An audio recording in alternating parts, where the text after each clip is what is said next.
everybody, welcome to Adobe Live here on Behance. Say hello to my old friend, I can say, Sam Peterson. What's up, Sam? Hey everyone, how's it going, Kathleen? Yes, I usually say hello to my new friend, but we've known each other since like 2015? Yep, we were just talking about Adobe Max. Oh my gosh. So it goes a way back. The good old days, the Twitch days, man. What's up, chat? If you are just joining us for this awesome character design and illustration stream, say hello in the chat. We want to say hello back. I see Way to Cuff, super cool. Rasim, Bridget. What's up, everybody? Hello. Yeah, it's cool to be able to see the chat from here. Yeah, I wasn't sure how that worked. Right, can you see it? I can. Okay, good. Erica Cotton, Wade, I see some familiar faces. Erica. Howard, what's up, guys? Tim. Wade says ancient friends. Yes. The oldest way friends. back. Yes, very cool. So Sam, I want you to introduce yourself for those of us who might not know you so well. Hey everybody, my name is Sam Peterson. I go by Sam Peterson Art online. I stream a lot on Twitch. I've been streaming on Twitch for years now, actually. More or less full-time, like 5 days a week. So I do a lot of art on there. I do a lot of character art, a lot of creature art, a lot of fantasy illustration. Yeah, all this stuff behind you. These blurry friends. So yeah, if you guys haven't seen my work before, Instagram's probably the best way to check it out. I'm Sam Peterson Art everywhere online. There you go. But yeah, that's kind of the stuff I do, a lot of characters and fantasy work. So I figured we'd be doing that today as well. We got about 2 days to do this, so I thought we'd do some drawing and painting with a fantasy character and try to go through the whole process from start to finish. Awesome, very cool. So we will be live with Sam until 11:30 Pacific time, so we're here for 2 hours today. We just had Voodoo Val doing the awesome DCC right before this. Another ancient friend of ours, Val. Great job, by the way. And then after Sam, we're gonna be doing the XD Daily Creative Challenge with Melody, and then following that with just an Adobe Live for UI UX design with John. So we've got digital painting and UX design going on today. It's pretty cool. We've got kind of opposite ends of the spectrum. For sure. Awesome. Boyana says you have very cool eyeglasses. Oh, thank you. Agreed. Don't tell her I said that.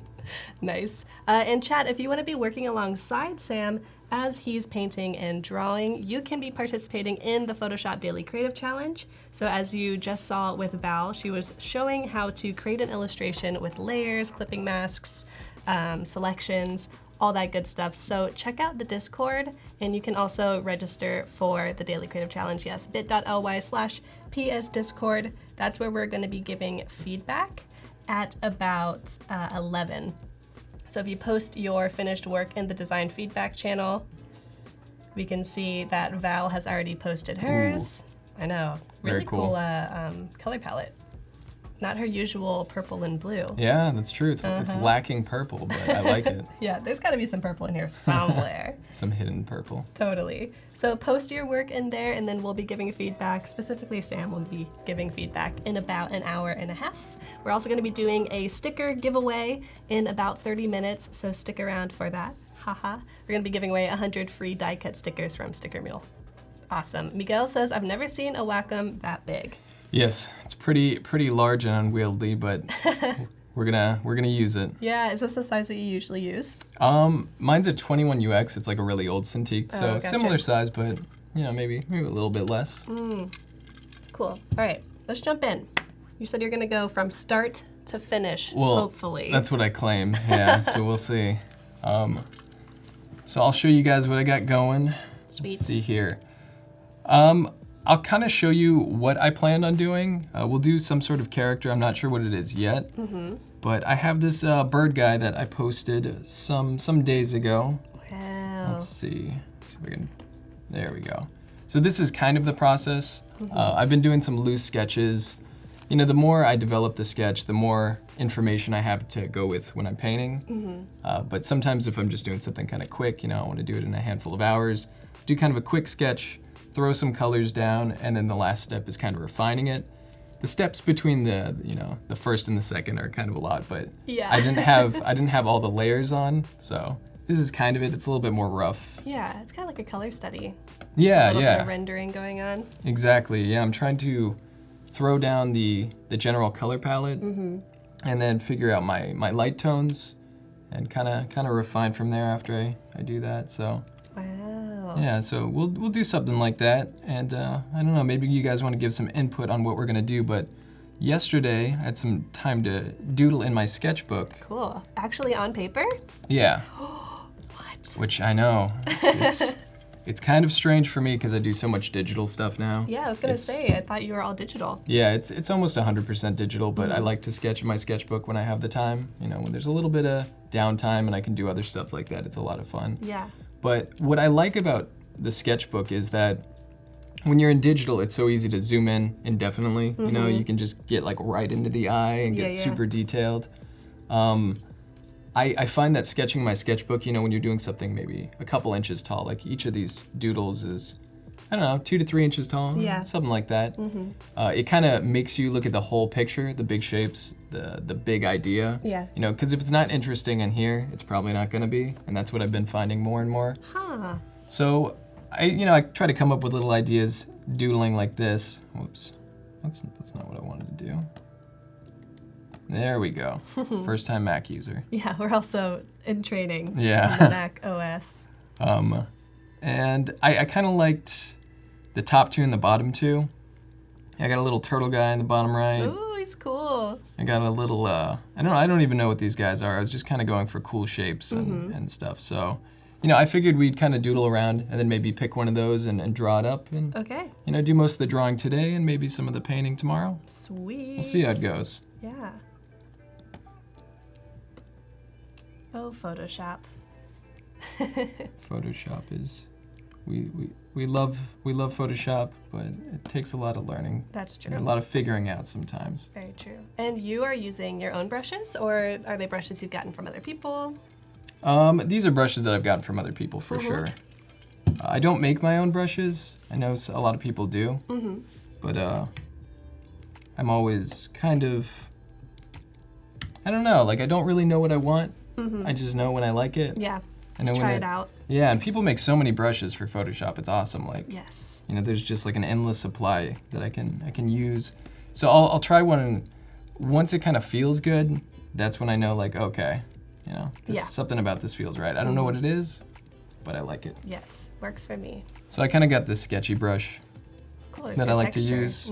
Yeah, it's got a little bit of like pencil texture, so I like that about it. Wade says it's turtle time, right, guys? Right? It's always turtle time. Turtle power.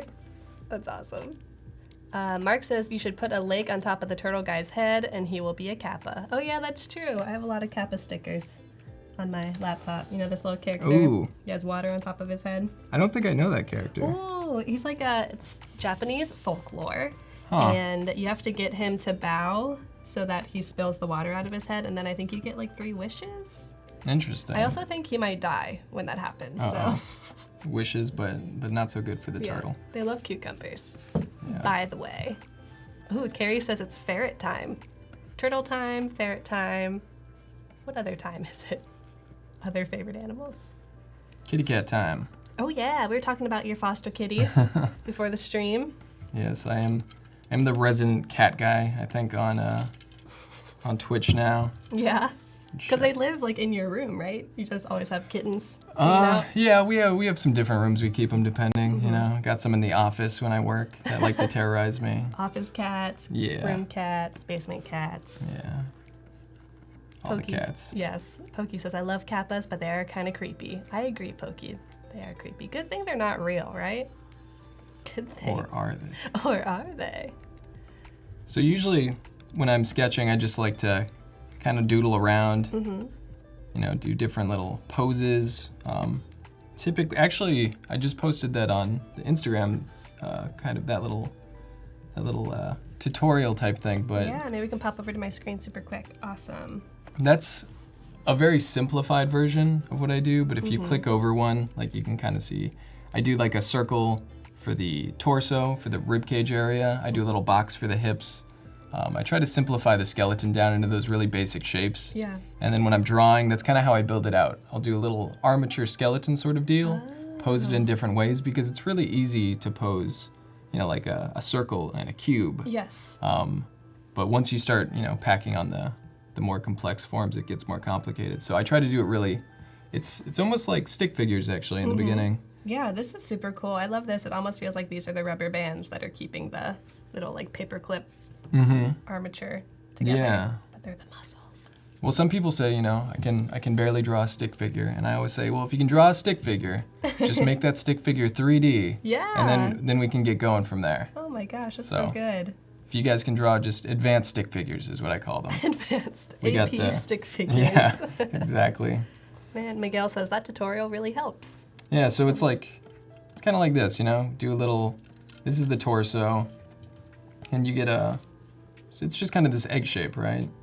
And then you do, I typically do like a box for the hips, that kind of thing. And I sketch this all out while I'm doodling these characters. You can see this is more of a quick version of it. Yeah, but you can see it. Yeah, it's like I'm thinking about it subconsciously. I'm not necessarily drawing out all the shapes, but it's kind of in the back of my head. So, I'll draw characters, a little shape for the head like that. I like to figure out the tilt of the shoulders, kind of like that. What angle is it at? You can kind of figure out the perspective with that too. You can kind of pose them whatever way you want. When it's a stick figure, it's easy. Totally. And then you just, like you said, pack and build on top of that. Exactly. So, if maybe he's holding something above his head. Ooh, looks like he's holding a boom mic. He's a film guy. Yeah, he's helping us. He's helping us with the stream right now. Thank you, stick figure.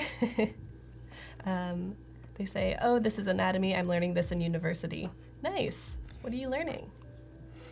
Yeah, that's really cool. That's definitely helpful. I always just try to simplify everything. Like once I have, this kind of block out, kind of like that little thing Kathleen just showed you, the anatomy thing. From here I can add on like some of the basic shapes of the muscle, that attach here, the shoulder that would go there. And I can start kind of building out these forms. I try to think about it like clay. Like if I'm sculpting, I'll build a little armature out of wire, and then I'll kind of pack on, the shapes over that and just kind of build it up. And that's what I like to do with these. Wow. There does have to be some knowledge of anatomy. Oh, yeah. Musculature. For sure. But that can come with time. It doesn't have, you don't just know that. Yeah, definitely. Right off the bat. And I think when I was first learning all that stuff, I was a little bit too focused on the details, like all the little tendons and where everything connects and drawing out all the striations and all that. But then I realized like I don't really remember that stuff and it's not as relevant. It's mostly like what are these big shapes of the muscles? Like what is the shape it creates? So, interesting. So it's kind of, I always try to simplify everything. Yeah, good. And that's good when drawing all kinds of things, especially hair. Like you don't draw every single little strand. Exactly. Draw the chunks. Yeah, you draw those big shapes, those big chunks, and then you kind of break it down into smaller and smaller as you go. Totally. Make it easier on yourself. It doesn't have to be that hard. Because the thing is, like when you're creating from your imagination, you have to be able to rotate things and twist things and put them in different perspectives. And if you're like looking at the anatomy breakdown of an arm and you're like, how do you rotate that in all these different perspectives? It becomes really intimidating. But if you're like, how do you rotate a cylinder? Well, that's pretty easy. Yeah. So when I do these, I kind of do form lines a lot of the time. Oh, like contour lines. Yeah, so this arm I have to figure out, is it going back in space or is it coming towards us? Right. And when I'm thinking, okay, well, the shoulders are pointed that way, I think it would be going away from us. And maybe if he's holding it like this, his arm's bent towards himself a little bit, so maybe that's kind of what we're saying. So I do a lot of that when I'm kind of scribbling around. You'll see me kind of do stuff like that. And just try to make sense of these forms. Like, is he looking up? Because that's going to be a lot different than, if we do it the other way. He's looking down. Huh. Sam is wondering, what is this going to be an illustration of? Sam, I think it's going to be up to chat a little bit to kind of choose. Yeah, we'll see. We'll see. We'll see where we go with it. But I did have these to kind of keep me somewhat focused, so I think we'll take this and go from there. Cool. Because I have a tendency to want to wander around and just doodle forever. If only. If only we could do that. Well, that's like my favorite part too, is just kind of experimenting and trying different things. But the whole basic shapes things, like you can make someone kind of more hunched. If you take that circle for the rib cage, you can do hips like this, and then he's kind of got this twist to him, right? It's kind of like that animation bean thing. Oh, if yeah. you've seen that, Mm-hmm. where they tell you to kind of just animate using these big shapes. It's kind of that thing. That thing. That thing. It's that basic idea. Howard says the guy on the left looks like he's rocking a fanny pack. Oh yeah. No, that's just his hip box. We'll give him a fanny pack. Yeah. It's the world's biggest fanny pack. Ooh, wow. Yeah. He doesn't mess around, he's got a lot of stuff to carry. He's got things to go look at and take pictures of. Mm-hmm. We'll give him a camera here. Yes, cities to get lost in.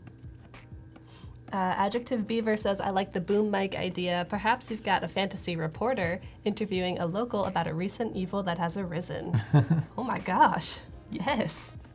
You'll need to add a camera person and a local if you want to finish the illustration. Mm-hmm. Fantasy journalism. Ooh, I like it. Hard-nosed fantasy journalist. That's awesome. Chad, I want to know who else is an illustrator or a painter. Maybe not digital painting. You could be a traditional painter as well. Let us know. Let us know what you like to make. What are your favorite medias and mediums? I'm a fan of watercolor myself. Ooh, I haven't used watercolor in a long time. Mm-hmm. It is fun though. Yeah, it's so unpredictable sometimes. I like the idea of sketching in watercolor because you can really put like splashes on it. Yeah. If you don't want to get super rendered or detailed, you can just kind of put a little splash of color. Yeah, let it be. Some washes, and that can add a lot. I've seen people do like watercolor with inking, so they'll kind of put some splashes of color down and then ink over it, and it looks really, really cool. Yeah, and it just bleeds in kind of unpredictable ways. Mm-hmm. Wade says, that's it, I'm going to major in fantasy journalism now. Amazing. Someone needs to. Someone's got to do the hard work. Ooh, Pokey says, I love gouache. Nice. I still have never actually painted with real gouache. Only digital.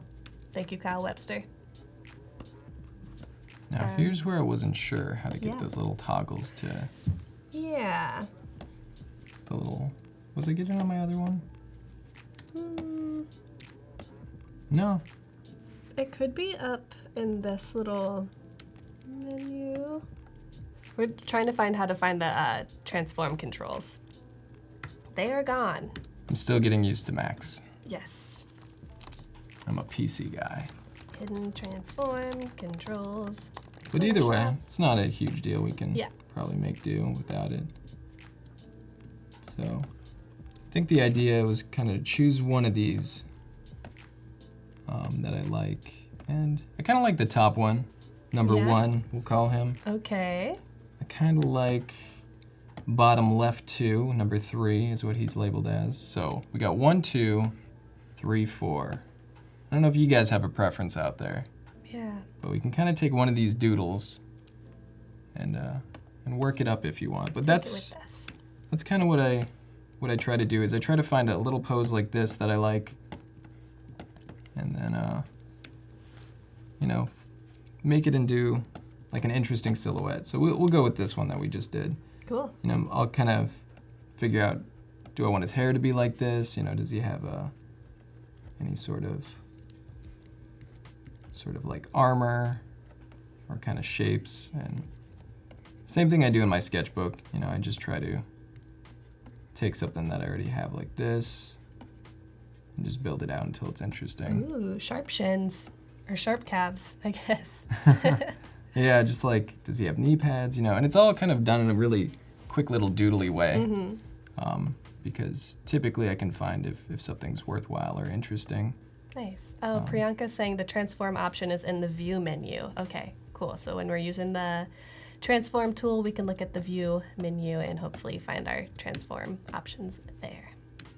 So the view menu, huh? Up shmia. Let's go to view. And do we see? We already tried Command T, and they do not appear. Yeah. Ooh, okay. Maybe. Oh, Huh? we did not try Command T. Oh, we didn't? No. I thought we did. I think you mentioned it Yeah, and you're previously. like, doesn't work. And Yay. I failed to try. There we go. Thank you, magical prompter. We did it. Woohoo! All right. Okay, now we can see them all. So I think what I'm gonna do, go ahead and get rid of this. Make a new little layer. Adjective Beaver is saying, most of the time I just see Sam's finished pieces, but it's really informative and inspiring to see the process. Nice. Yeah, definitely. I think it's always fun to watch people create something from start to finish, because a lot of times we only see people's finished paintings or drawings that we like, and then when you can actually see them do it, it's always pretty insightful. Yeah, Adjective Beaver, you should watch Sam's Twitch channel, his streams. Then you can see the process all the time. Yeah, I like to do a lot of stuff from start to finish on stream, if I'm able to. Keeps it fun. So let's make a new layer. We got that, and then I try to lock all my other layers. If you guys are new to Photoshop or anything like that, it's definitely helpful to lock your layers that you're not using, because how many times have we all had that issue where we've been working on the wrong layer? That's actually such a good idea. I don't think to lock my layers. I just think that I should just know better and just choose the right layer, but I could help myself out if I just lock them. I've been burned by that many times, have to learn the hard way. Burned. So We've all been burned. Yeah, definitely. I think everyone has had that issue a few times at least. Kind of like this guy up here. So let's try to copy him over. Okay, jump on in. Xavier says locking layers is almost mandatory once you get past 10. Oh, yeah. Definitely. Especially if you have a, fairly strict separation of your layers. You need your line layers and your painting layers, and you have all that. It's definitely useful. Yeah, I'm interested to see what kind of process you're going to take, because I know that I've seen a couple different processes from you, so I'm interested to see which one you use. Yeah, I switch it up. I definitely switch it up a lot. And if you want to constrain, you can hold Shift. I think so. Yeah. In the new version, you don't have to hold Shift anymore, but in the old versions, you do. Yeah, that threw me off a little bit. Just keeping us on our toes. Just takes a little getting used to, and then it becomes muscle memory. Then if it switches, that's where I get confused. What's up, Siobhan? Good to see you. Shading on the wrong layer does not help at all. No, doesn't help anyone. What's up, Gail? How you doing? Jeffrey, yes. All of these videos are available for instant replay. They are on the Replays tab. If you're watching on Behance, be.net/live, and just click on Replays. So I usually try to stay pretty zoomed out. Hopefully it's not, too small for you guys to see out there, but I try to typically keep it pretty zoomed out, pretty loose, so I can just kind of find forms as I go. Cool. I think that's the smart way to go. It's the more difficult way to go, because like you were saying earlier, you really have that kind of want to really just zoom in, start noodle around. I've had to spend years trying to break that habit. Kareem says, I can't use a stylus because I'm left-handed. I'm left-handed too, Kareem. What's stopping you?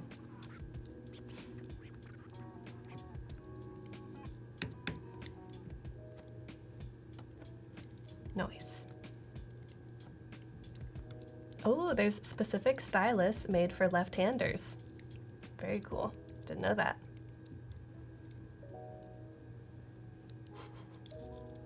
So what do you think? Oh, yeah, what was that? I was trying to go back to my habit of Control-T, but this is just flip canvas. Ooh. So I hotkey a few things that I use frequently, and I think it's a really good idea to do that. But flipping canvas, I just put to F5, so I can kind of see my drawing from different angles when I'm doing it, because I think that's super important. If you guys have the latest version of Photoshop, you can actually go to View, and then there's a flip horizontal, or it's like View horizontal or something like that. I think this is the previous version, so we don't have it. But I've been using that a lot lately, and it's super helpful. It's fast, you said. Yeah.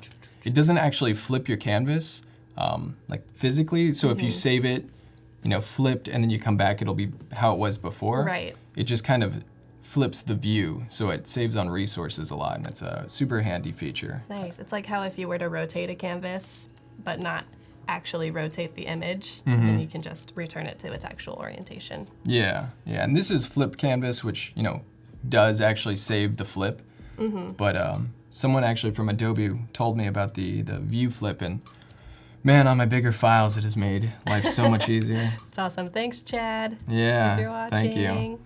The best. He told me about that in my stream, and I was like, you've changed my life. He's done that for me a couple times too. He's like, you could just do it like this. And I'm like, no wonder you work for Photoshop. Yeah, Oh my how have I been doing this gosh. all these years? Wow. And Miguel was wondering earlier, he was saying whenever he draws, he feels like his drawings are kind of skewed. And Mm-hmm. I think flip canvas is such a good way to kind of keep yourself on your toes. So Absolutely. you can notice when your things start to skew a little bit. Yeah, for sure. That's a big thing. I think people have a natural tendency to kind of skew things one way or the other. Like when you draw faces, everything's kind of shifted.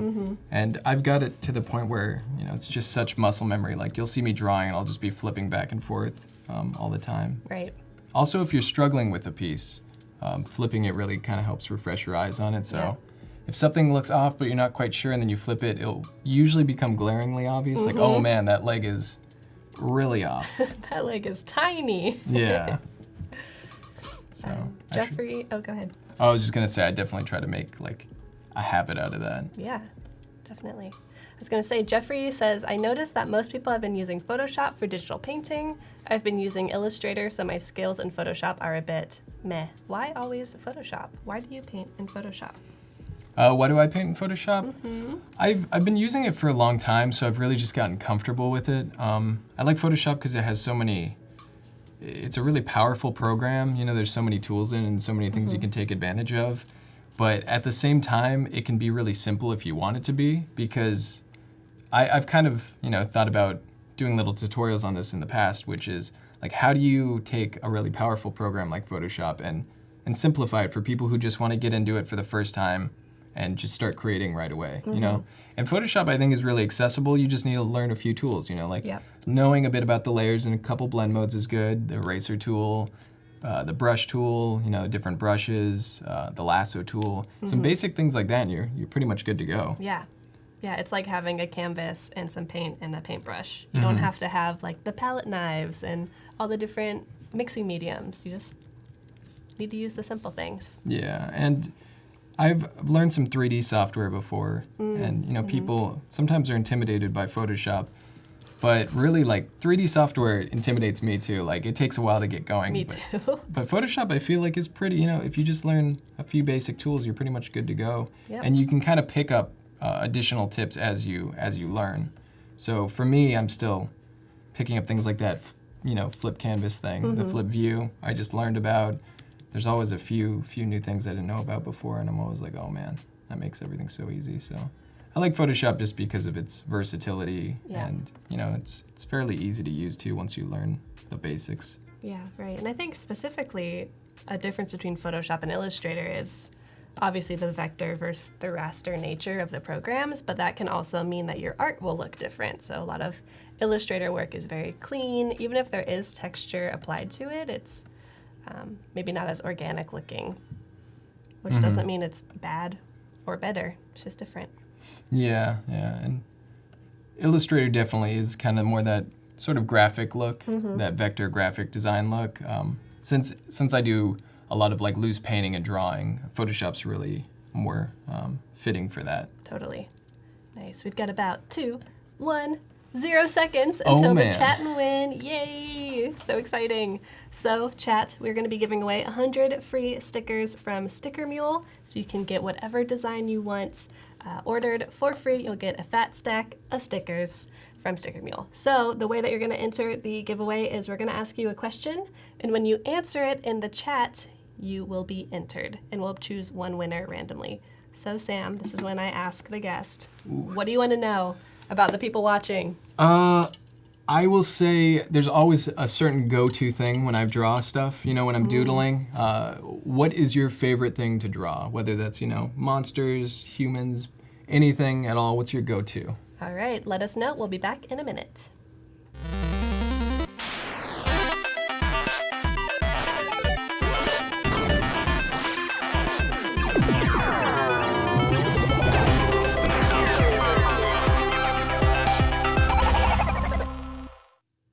All right, let us know what you'd like to draw. Let's see, Anzi says pets, landscapes, letters.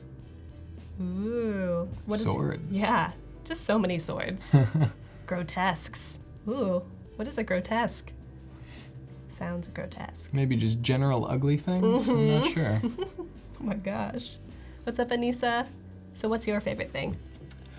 Oh man, I would say grotesque doesn't, stray too far from it. Like monsters and kind of less attractive creature characters is always like orcs, would be the simple way to sum that up. Orcs. Orcs. Everyone loves orcs. Nice. So Sandra, you are the winner. Congratulations. Woo! Yay. Here's your name. You will be given 100 free stickers from Sticker Mule. Be on the lookout for a message from Adobe Live in your Behance messages. We will get in contact with you, give you the info there. And if you did not win, no worries. If you go to stickermule.com/Adobe Live 19, you can get 10 stickers for $1, which is pretty cool. Just do the design that you're working on for the DCC. Get it printed out on some stickers. Very nice. Somebody kept asking, is what you're painting a troll?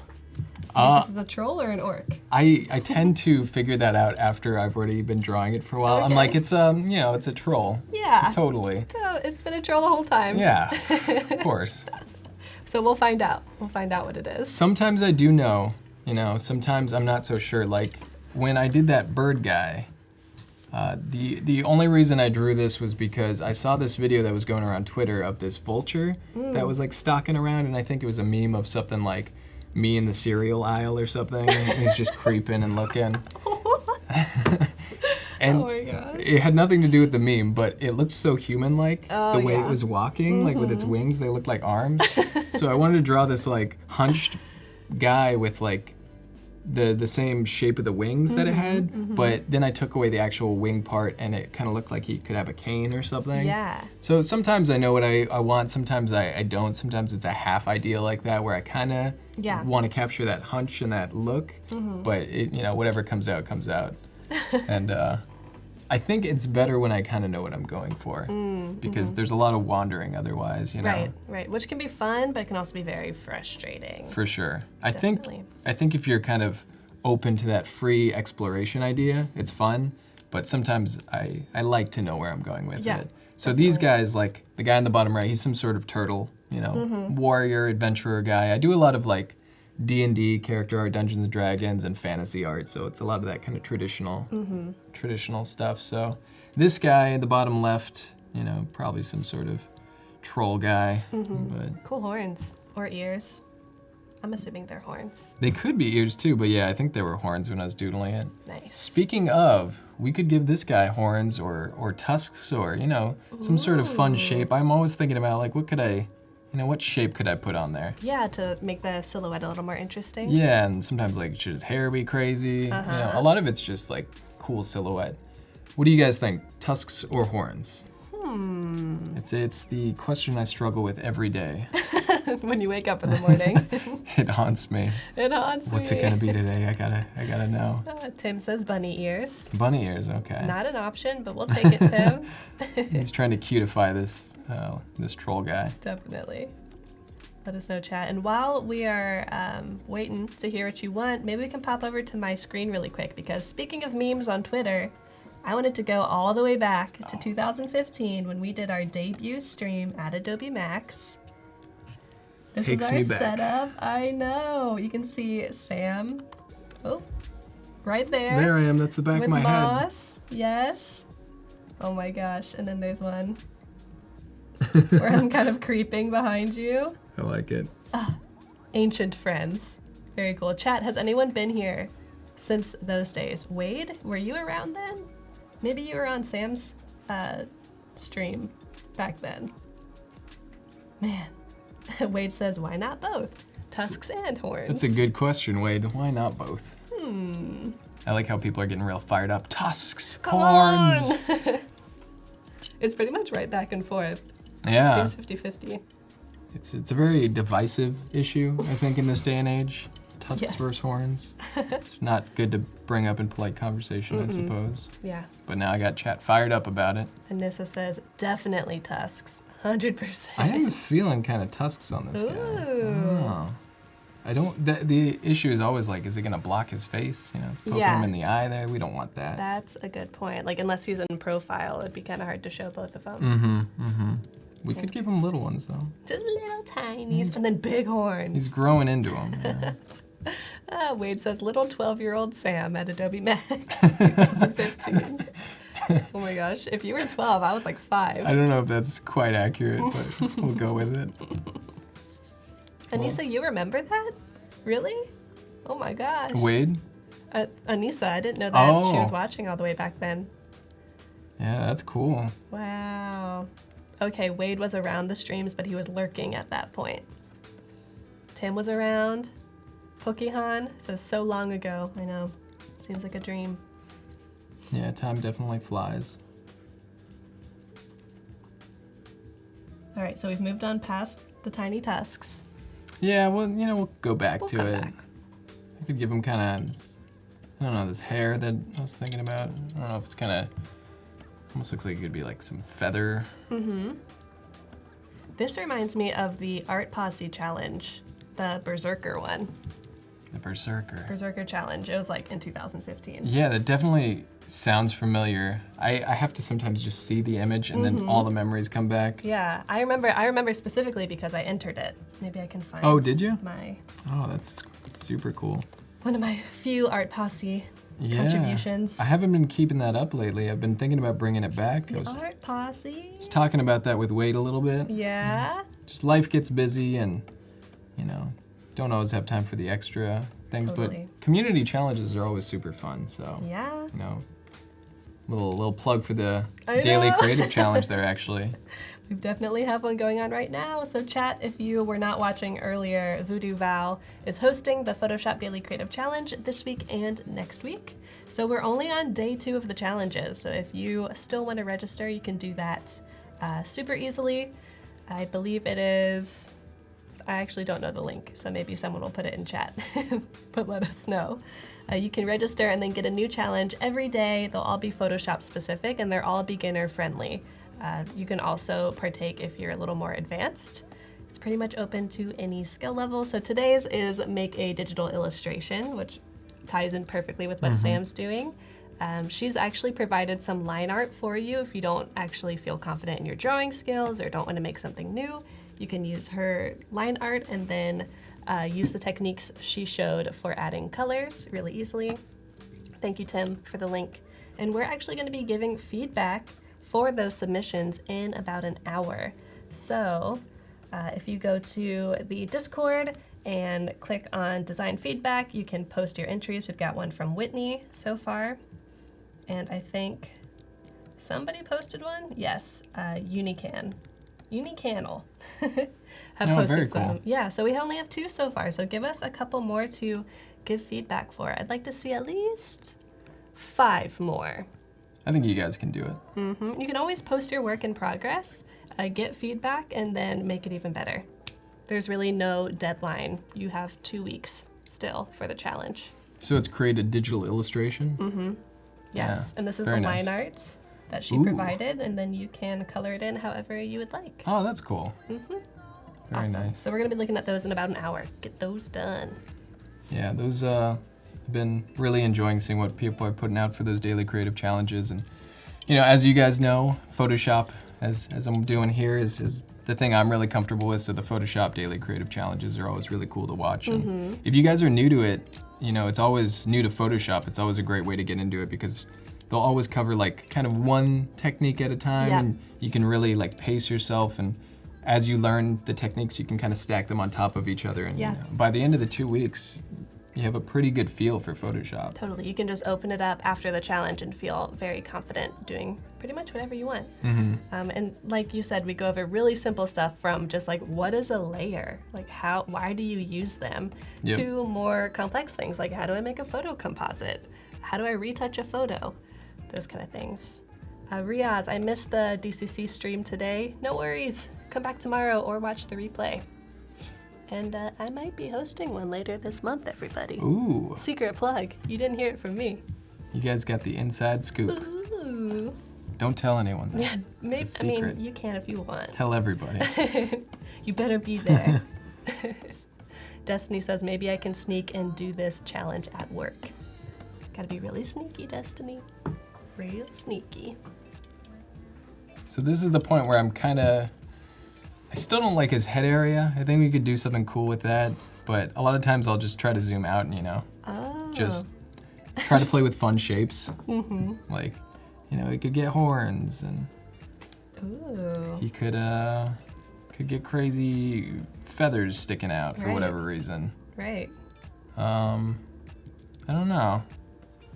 We could give him horns that are facing the other way. Right. And that would kind of solve the problem, adding some interest in the back.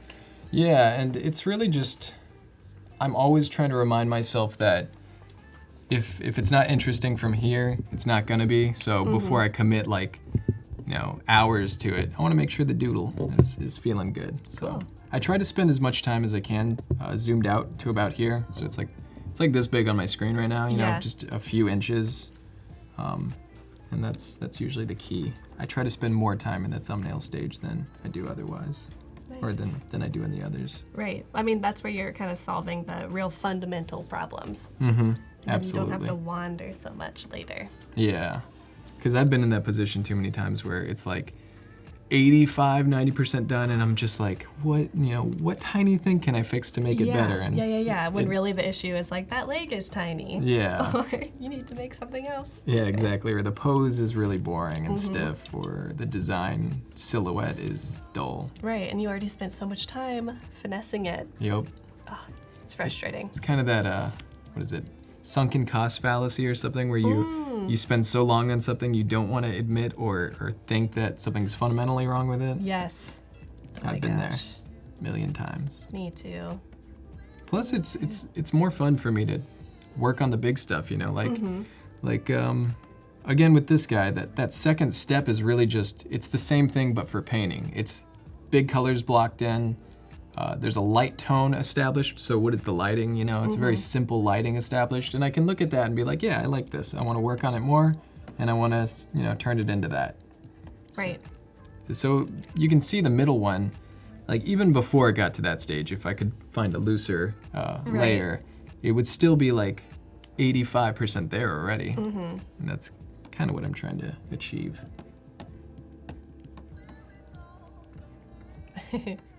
He's really got some attitude with that kind of lungy pose. Feels confident to me.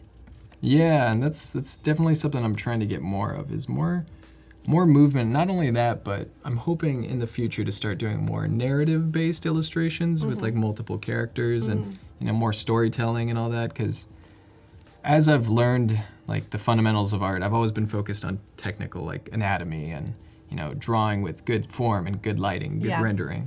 But then the more and more I do it, the more I'm I want personality. I want those little things that it doesn't really matter what skill you are technically. It's the fundamental things that make an image interesting, which is story, personality, all that stuff. Yeah. And that's something I'm really trying to focus on more lately. Yeah, and you can always get better at that. It's not to say if you're a good craftsperson or draftsperson, you can't tell good stories. You just might have to work a little bit at it. Yeah, absolutely. No biggie. Riaz says, question for Sam. When did you start digital drawing? Which drawing tablet did you use when you first started? I started in January of 2009. And so I've been doing it about 10 years now. Wow. And I started with an Intuos 3 that I still have, but I don't use. I used it for 7 years or something, so it had a long life. Totally. It still works. The chords just kind of, seen better days. But yeah, that's what I used for a long time, Intuos 3, and from 2009 up until, some years back. Wow. And why did you start? What brought you to digital artwork? Out of high school, I didn't have a lot of direction or like motivation. And I guess I've discovered throughout the years that I'm someone who's much more self-motivated. Like I have to find something that I'm into, and then I become kind of obsessed with it. Yeah. But if it's like school or, you know, certain subjects I'm not as much into, it's really hard for me to pay attention, which is probably not like a rare story for artists and people who like to doodle. Right. But yeah, I went to a community college. I took some general ed classes, and I kind of found art, and my whole goal was like figure out what I want to do. So I kind of went from like film, special effects, and then found drawing and painting and realized like I really like that. I like concept art, illustration, so working for, you know, a video game company or working like in the film industry with concept art, all that stuff sounded really like an appealing goal to go towards. Yeah. So it was kind of me trying to figure out, I need to find something, you know, and then I found it and I loved it, so Good. I kind of stuck with it. It worked. Yeah. You found it. That's great. I definitely made a commitment somewhat early on, like this is the thing I want to get good at, so just got to practice a lot. Yeah, that's a really inspiring story, that you can kind of just decide this is what I want, and then all it takes is practice. A lot of it, but it's pretty simple. I mean, if you like it, you know, the practice it's not really like a conditional or a downside in any way. It's just like, oh, okay, this is what I got to do. Now I know. Yeah, just keep working towards it. And I'm definitely a big advocate of like, if you want something, just, you know, there's nothing stopping you from getting it. Like, just got to put in the work and figure out what it takes, you know, be realistic about what's involved and just do it. Just do it.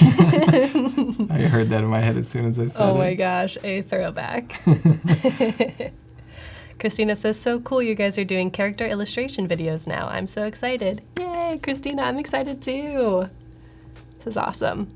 Yeah, characters are my favorite thing to draw. You're good at drawing them. Well, thank you. Wade says, Sam, can we see your effects reel? Do you have a special effects reel? We don't talk about that, Wade.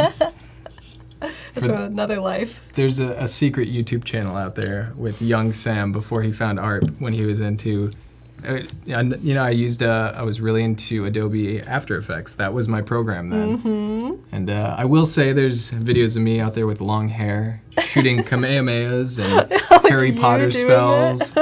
And yeah, Wade, I specifically spoke with him before the stream, and I said, do not bring that up. We do not talk about that. Wade! He betrayed me. How dare you? He started spamming the link. Here you go, everybody. No. We don't usually ban people here, but got an itchy ban hammer finger, I guess. I was like, if Wade gets out of hand, you know what to do. You know what to do. Don't be scared. Tim says, BRB, gotta go find the link. No, Tim, not you too. I feel like if anyone could find it, like, it wouldn't surprise me if Tim somehow did. Yeah, he's not saying he has to go find it on the internet. He's saying he has to go find it from his archives that he already has saved. Oh my gosh. Destiny says we need more character illustration videos. I agree, Destiny. It's a step in the right direction. Yeah, anything just kind of drawing and painting related is always definitely up my alley. Me too. Selfishly, that's what I want more of. Yeah. I will say I've been getting a lot out of, like, I've seen a lot of the XD streams and some of the other ones, like stuff that I don't necessarily do as much, and it's really cool to see insight into kind of another workflow and another process, because I know nothing about that. I'm like, oh, that makes sense how they do that and how they approach it. Oh my gosh, especially a workflow that is so kind of step-based, like very thought out. Everything is designed. Yeah. Very cool. Yeah, it's really, I mean, XD as a whole has been pretty cool to me, because I've been thinking, like, I could actually use that for something. I had some website stuff I want to do, and I was like, that would actually be a really fun way to approach it. So. Yeah, I use it all the time just for making, like, presentations and laying out slides. I know that's not really how you're supposed to use it, but... Yeah, I mean, if it's a good tool. Yeah, it's fast, so it works well. There you go. Rodrigo, the challenge today is to make a digital illustration. Very cool. So you can check out Voodoo Val's challenge from earlier today. She provided line art and some tips on how to use layers and the lasso tool to color it in.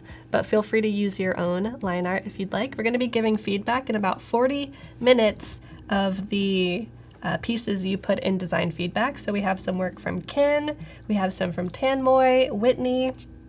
So we need a couple more so we can have a full 30 minutes of feedback. It'll be great. But feel free to sign up for the Daily Creative Challenge if you are interested. We are not too far into this challenge, so you still have a lot of time to catch up and take part. So a lot of times I like to refer back to my original thumbnail just to see, because a lot of times people will say they do a sketch and then something gets lost when they finish it, the life. And I think there's like a lot of this kind of, there's just something about the sketch and all that. But I like to think that, you can kind of analyze it and figure out, well, what about the sketch is so appealing? There's got to be something. And sometimes it's the push, the thrust of the pose, or the energy of like the cloth, flowing back, or the hair. There's something that you kind of tighten up and lose too much. So sometimes I like to just toggle it on and off, and really think like, did I lose something that I liked about this? And it's, it's possible. And sometimes I'll go through the effort of actually tweaking it to fix that. But it's something I like to do, just to try to keep that original appeal of the sketch. And I like how you are encouraging and saying, like, you can figure out what you lost and then re-inject it into the work. It's not like it's just lost. The magic isn't gone. Yeah, I don't like to think that there's something I can't understand. I'm like, no, I can figure out this. If I can make a Kamehameha come out of my hands, I can figure this out. I can do anything. If Goku can do it, I can do it. That's what I tell myself every day. When you're getting up and trying to decide between horns and tusks, you're like, I can do this. Oh, man. All right, so somebody was wondering, Miguel, how many hours do you spend drawing every day? It really is hard for me to answer that question, because my tendency is to want to say like 8 to 10 hours or something. But like, if I'm being fair about it, am I really pen to screen for that long? There's like emails to answer and the more businessy side of stuff to take care of, preparation for like stream or posting. Yeah. Because posting online is kind of a big, part of keeping up with all that stuff. Right. So I don't know. It's basically like a full-time job situation for me. So I am putting in 8 to 10 hours of work each day. Yeah. But how much is actually drawing? I don't know. I'd like to think at least 6, but who knows? Who knows? But yeah, it is kind of a full-time situation for me, if that Wow. answers that question. That is very cool. I wish everyone could do 8 to 10 hours of the thing that they love Oh man. every day. That's when I'm happy. I'm just drawing pictures, and streaming is a lot of fun. Something about that is just like it's kind of like this, like the interaction with people, being able to get feedback and talk to someone and not just be in the room alone, chopping away at your drawings. It's nice to have that company and that kind of sense of community. Totally. I agree. That's what I love about this too. And back when I would actually stream on my own, it was so fun. It felt like you're just hanging out with your friends. Yeah, definitely. And that's something I really enjoyed. Is I used to hang out at my friend's house. He when he was going to art school, I would go up there for the weekend and we would just draw. He would work on his school projects. I would work on the things I'm working on, and it's nice to have that feedback and that sense of socialization when you're doing this type of stuff. Yeah, you don't get too stuck in your own head. Mm-hmm.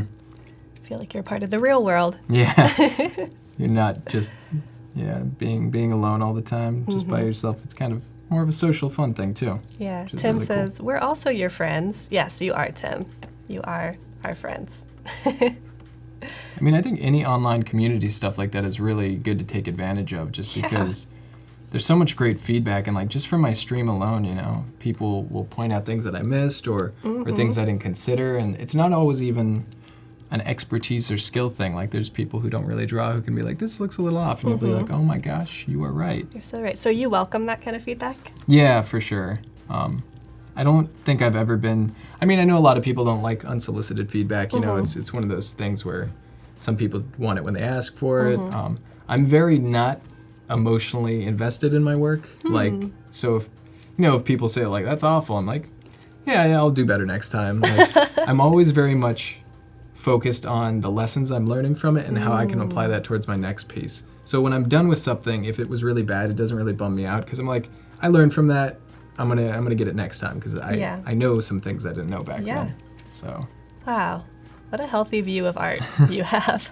Well, if anyone can give me feedback and help me make something better, that's great. And sometimes you get feedback it seems kind of rude, or they'll be like, this is bad. And if you can get past that part and you're like, well, it is kind of bad. Like, I could fix that foot. It does look awkward. They didn't have to say it like that. Yeah. But, I'll try to take any nuggets of information I can and use them. Because you don't have to take all critique, You can you listen to it all, you take the stuff that works, and it's all free information, free experience. That's a good point. It's a very good point.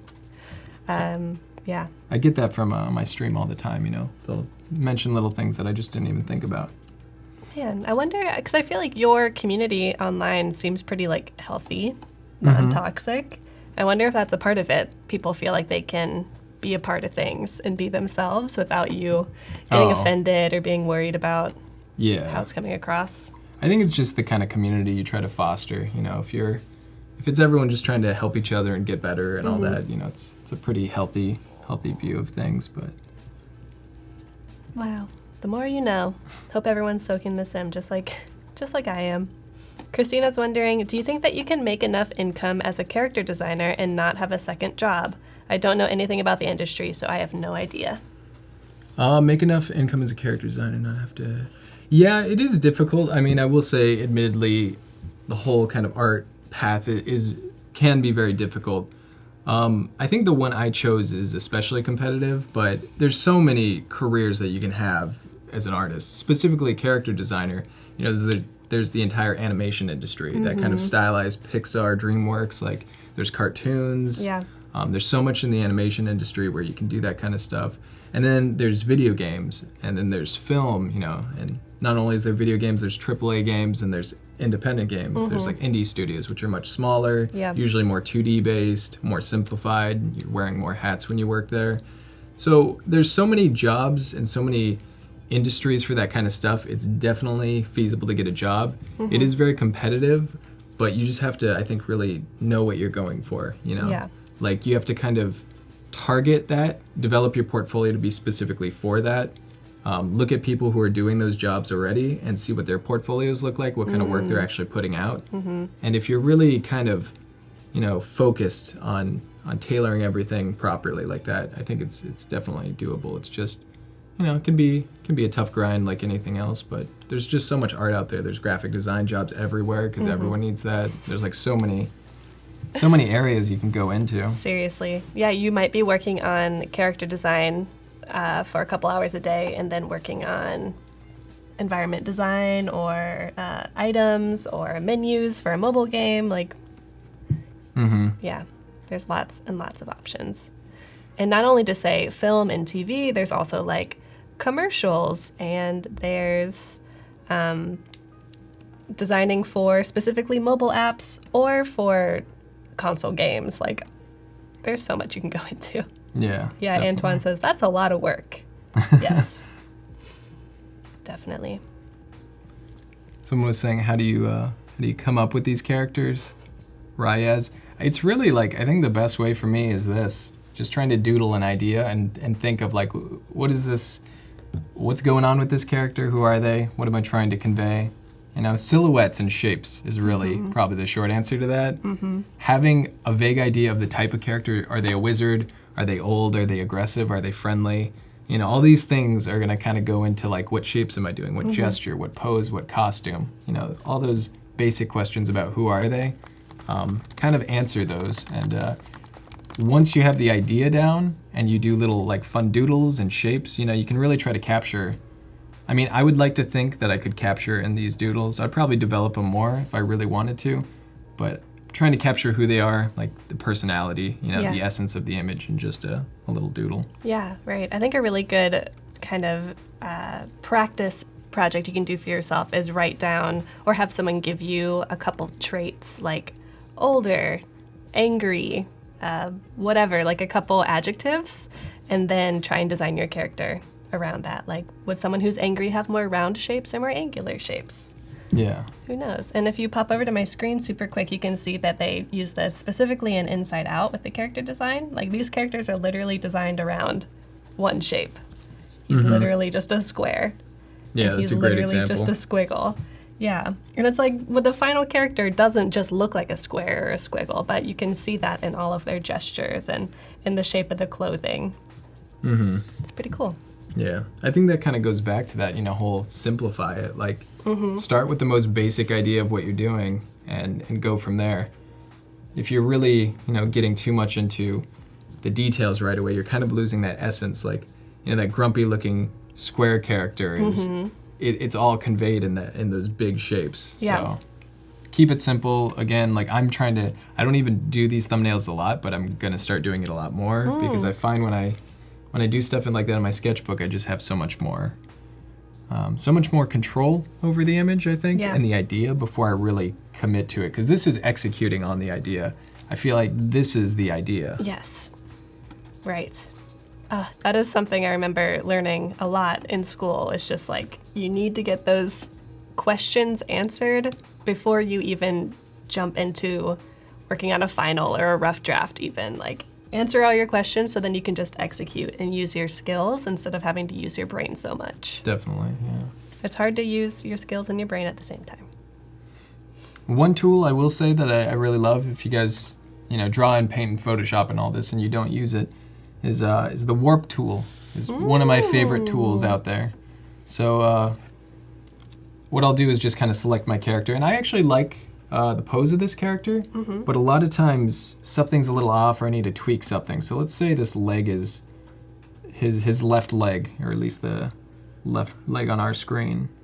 It just looks a little off, so I'll select that with the lasso tool, and I usually hotkey my warp tool to F4, or that wasn't right. That made it all go away. Let's just, did I do F4? We'll do it the other way. This isn't my own setup, so there may be something that's kind of a little bit different. But if you go to Edit, Transform, Warp, it gives you this handy little thing. So you can kind of move this around.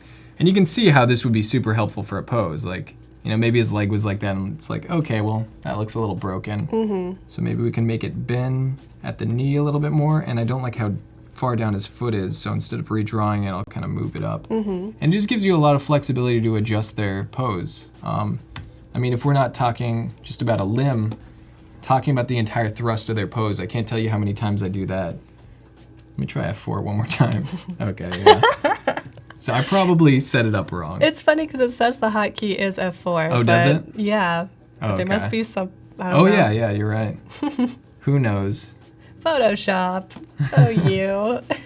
I just blame my ineptitude of using Macs. Sure. That's always... It's always a safe bet. Yeah. Something I'm doing. Ooh. But, you could, push their pose forward. Like, he's sticking out his belly. Ha-ha! I honestly do this all the time. I'll push the hips forward because it usually gives them more of that kind of interesting S-curve type situation. It looks like they're in movement. Yeah, and...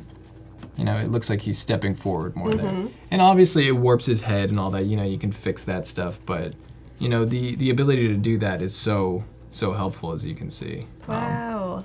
So you're using non-painting tools to help you with your painting. Yeah, and that's one thing I like about Photoshop is there's a lot of flexibility there if you need it. A lot of the tools you use for adjusting photos, adjustment layers, and photo filters, I use that stuff too. Hopefully we can kind of go over that tomorrow when we're painting, but I use a lot of that stuff to tweak it, because you'll create your image, and then you have all these tools to, what if I push the pose this way, or what if I cool down all the colors a little bit, and sometimes you can find that sweet spot for that's what I want. Yeah, and it doesn't mean you're cheating, doesn't mean you're escaping the fact that you just need to draw it that way. You're just using a tool in your toolkit. Exactly. And it's like, when that question of cheating comes up, I know that's a thing you hear people talk about a lot. My thought on it is, if you know something isn't right and you know how you want to change it, that's the important thing. It's not really helpful if you're like, well, I could change it with this tool, but that's cheating. I'd rather spend 3 hours doing that same change, by scraping off all the paint and redrawing the whole thing. That it should be thrusted forward more.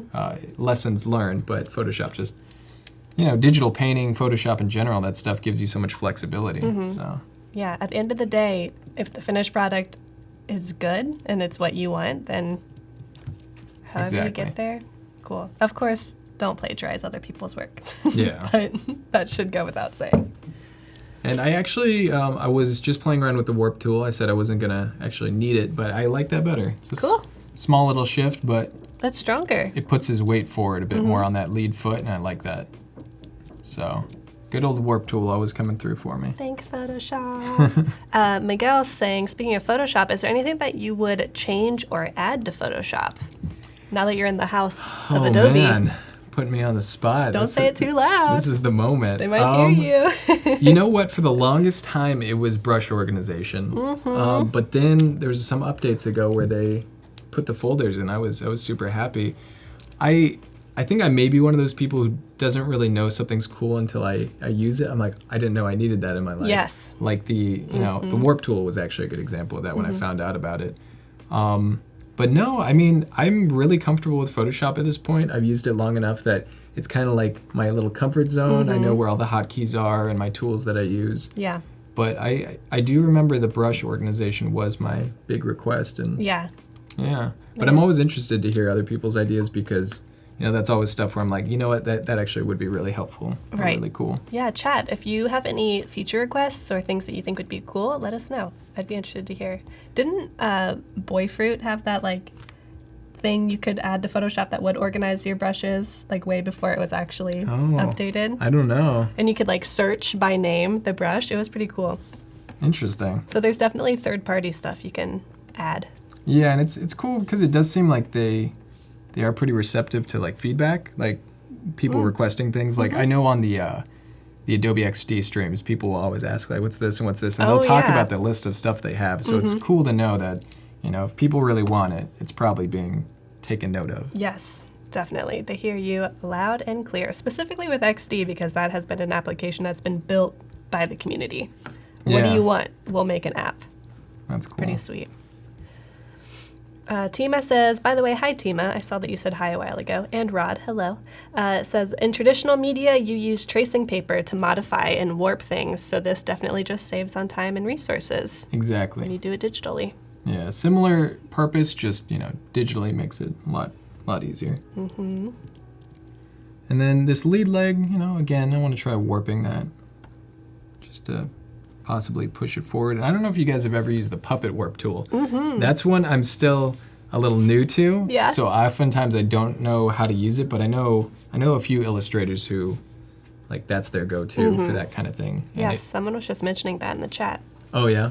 Yeah. It allows you to basically define joints and that kind of thing. So, you can put a joint in the elbow and it bends a little bit more specifically there. So if you have more specific needs for warping, the puppet warp is definitely something to kind of look into. Yeah. Actually, during a previous Photoshop Daily Creative Challenge, one of the challenges was using the puppet warp tool, and we were making D&D characters, and then they were just standing there, kind of people, and then we kind of added some movement. It was I remember cool. those. That was really cool. Yeah, a different style than your characters, to be sure.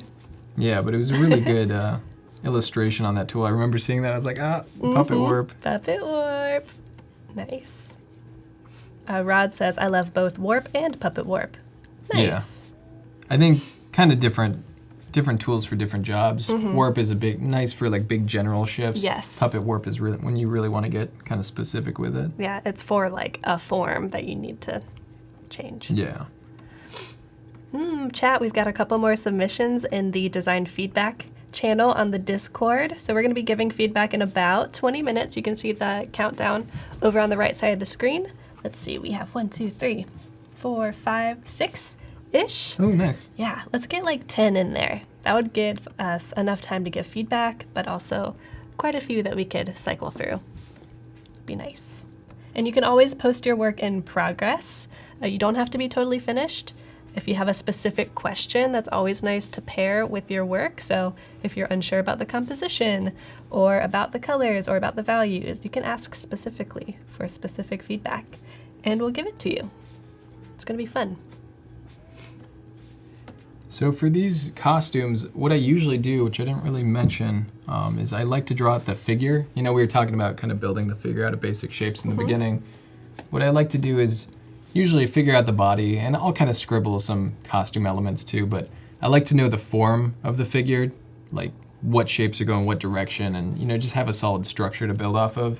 Then usually after that, I start doodling on top of that more. And a lot of times I'll separate the layers. I'll have my anatomy, like kind of human figure form, and then I'll do a little costume elements on top of it. So if I have to erase it, I don't lose that form. And that's kind of what I'm doing now. I'm trying to think like, what are these big shapes? Again, keeping it kind of loose and thumbnail-like. Huh. And do you just have kind of an encyclopedia in your mind of armor-ish things, or do you ever look at other images for reference? I definitely have kind of like a little visual library built up, but I have a lot of go-to things. Like, it's definitely kind of a cliche what I'm doing now.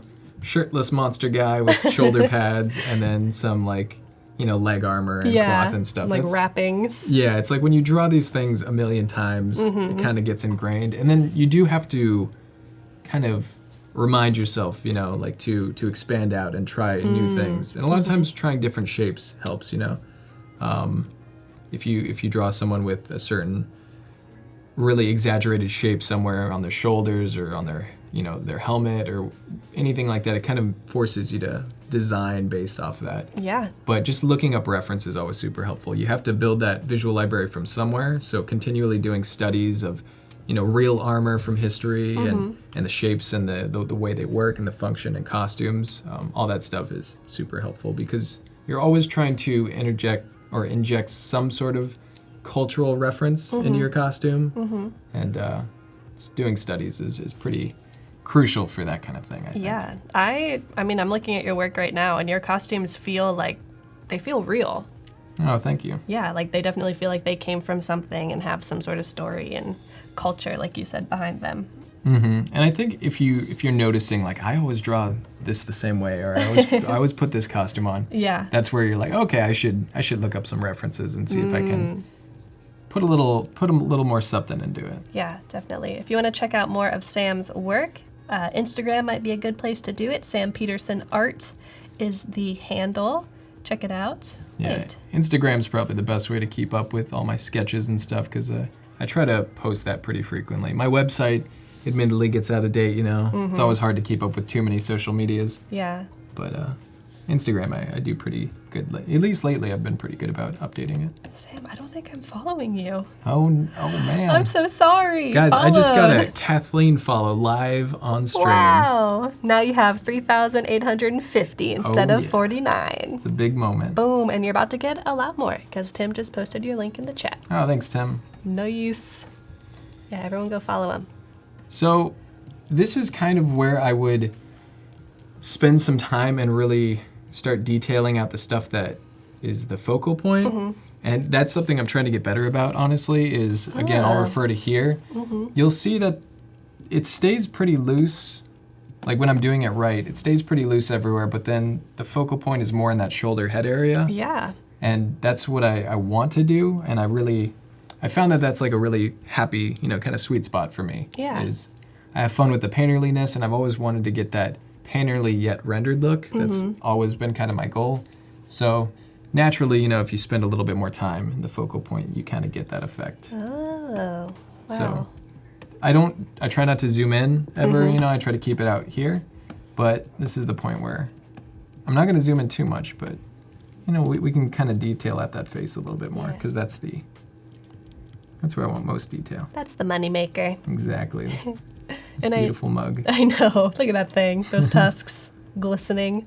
I noticed in your bird illustration that in that focal point, that's where you also have kind of like the lightest lights and the darkest darks. So the most contrast. For sure, yeah. Like any contrast you can use with texture, color, value, sharpness of your edges. Those are all tools. Whenever you speak of contrast in any way, it's always little tools you can use to direct the eye. Yeah, definitely. Oh yeah, so Sam, I kind of forgot that you are also just a familiar name in the chat for a lot of our friends watching. Like they see your name in chat all the time. Rod says it's good to actually see you. Always good to have a face to go with the name. Yeah, for sure. It's really cool. This is him. I'm here, guys. He's good at painting and drawing. Yeah, it's really cool to see everyone that, I'm used to seeing in the chat, but while we're live, Rod and Huxel and everyone, Tim's there, Wade's there, yeah, Pokehan. A lot of familiar names. Totally. It's always a pleasure to come on Adobe Live and have all the old friends, all the new friends hanging out. It's like a big party. It's very cool. When I walked in here this morning and I saw the room, like I just entered very casually and I was like, oh, that looks so familiar. Yeah, like I've been here, but like I haven't Yeah. really. Yeah, this is the first time you've been to this studio in this building, right? Yep. Yeah, I was at the old one before and years ago. I think that was, man, I don't know. If it wasn't like the Adobe Max days back 2015, it wasn't, I think it was 2015 when TwitchCon happened. I think, yeah. Oh my gosh. Oh, we've got Chad. What's up, Photoshop Chad? Oh, Chad, we were just talking about you. We were. Thank you for all your Photoshop tips, always. We're talking about the life-changing, it's the view flip horizontal instead of flip canvas tool that's saved my computer when the files get big and my computer gets angry. And my computer gets angry. It grows tusks and horns. The fans just roar sometimes. So that definitely helps. Take off into outer space. Yeah. Denanje wants to know, is this possible to do with a mouse? What do you think? I don't want to say anything's impossible. It's possible. I would never attempt it. Because the thing about drawing is, like, if you're doing a clean inked style and you just want a solid line, you could probably do that with a mouse, but the control would be really hard. But I draw like this, you know? I draw like kind of doodly and loosely. So when I'm doing faces, you know, I kind of like to like get flowy lines and that kind of thing. So doing that with a mouse it's just not conducive to drawing that way. Your lines might get real flowy if you do it with a mouse. Yeah. Too flowy. It may look something more like this. Yeah, there's also the thing about a mouse where there's no pressure control. Yeah, there you go, Derek. Good call. But you could try like increasing the smoothing to 100% and being very slow and careful, especially if you have like a huge mouse pad and you can like use your whole arm to draw. That'd be pretty cool. I would be much more inclined to just draw in my sketchbook and use, you know, traditional media when it comes to drawing. Right. I think it's a lot more practical to color stuff though in Photoshop. Like if you did a drawing in an illustration and you just want to do like some sort of flat colors or gradients, you know, all these different tools, I think that's a lot more doable. Yeah, you just make a selection and drag a gradient line. Yeah, and it's going to give the traditional drawing a really nice effect. So I think there are some people who do that, but yeah, when it comes to like drawing and painting, I need a tablet. Yeah, definitely. You could also use the pen tool. Like say you do a sketch on paper and scan it in, and then you drop the points with your mouse. Yeah. You could do that in Illustrator too. Get that nice clean vectory look. For sure. What's up, Rosie? Good to see ya. Yeah, good call, Tina. Yeah, where'd this guy come from? This was just the demonstration of drawing with flowy lines. That's how I draw in my sketchbook too. I just like to, I kind of keep my pencil down. And, no matter what. I mean, it's not like a rule. No matter what. No matter what, I'm sorry.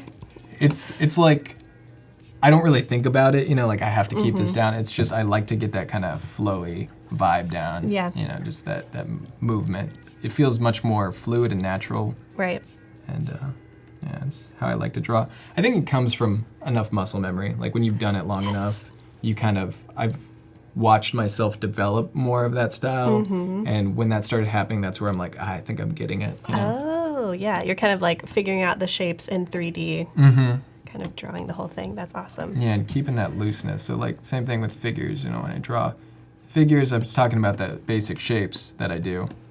And this is kind of, you know, what I'm thinking about or the idea behind it, but when I'm drawing it, I'm trying to combine that method with gesture drawing and looseness. Whoa. So, you know, you kind of just find those ideas. Like this guy's got his arms up in the air. Holding the boom mic. Yeah, boom mic pose. Classic. Wow. And to you, it totally makes sense. Maybe to someone else, they'd be like, what? Like you're scribbling? I don't really know. But then you just start drawing the form on top of it, and it's like, whoa. Yeah. It was there all along. Wow. Mariah says that you've got her dream job. Oh, yeah. I mean, any day that I can draw and paint, you know, is a fun day. Yeah. That's where I'm in my zone. So point. I think we're at a point where, we can detail up the focal point like we were talking about. Woohoo! But I think this is typically where I'd start throwing down some color. Oh, so you And- don't even draw the details. I draw enough information to paint, and if I'm ever lacking information, I can go back and refine it. So a lot of times, those points where I would be lacking information would be in the hands. What am I drawing for the hands? Because they're these complex shapes, and if you don't really define them, it can be. Yeah, look at that scribble. Yeah. So if I had more time and I really wanted the hands to be nice, I actually take reference of my hands all the time because you can pose your hand in a lot of ways and usually get the picture you need. Right. If I can't, I have a webcam that I use for streaming, so I'll just press record. I'll step back and I'll do the hand poses. If he's like holding a weapon or something like that. Holding a boom mic. Yeah, holding a boom mic. Then I'll just screen cap that part in the video. But for these purposes, when I'm just doing them quick, it's again breaking it down to those basic shapes. And if I want to define it more, I don't really do clean lines lately. I'll just lighten up my lines. Kind of the same thing you do in a sketchbook. Yeah, clean lines are so like 2018, to be honest. Am I actually keeping up with the trends for once? Oh my gosh, you're making the trends. I didn't even mean to. It's official. I'm a trendsetter, I guess. Ooh.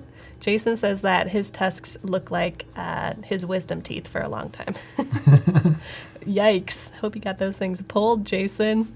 No, it would be pretty cool to have tusks like that. That's true. Not many people can say they do. Yeah, that's why dentists are always trying to pull them. They're like, we can't let them know that they actually have tusks. Can't let them know that these are awesome. Yeah, keep them all for ourselves. Oh my gosh. That's probably a strange way to hold a weapon. Looks like he's pinching it, but He's like, so dainty.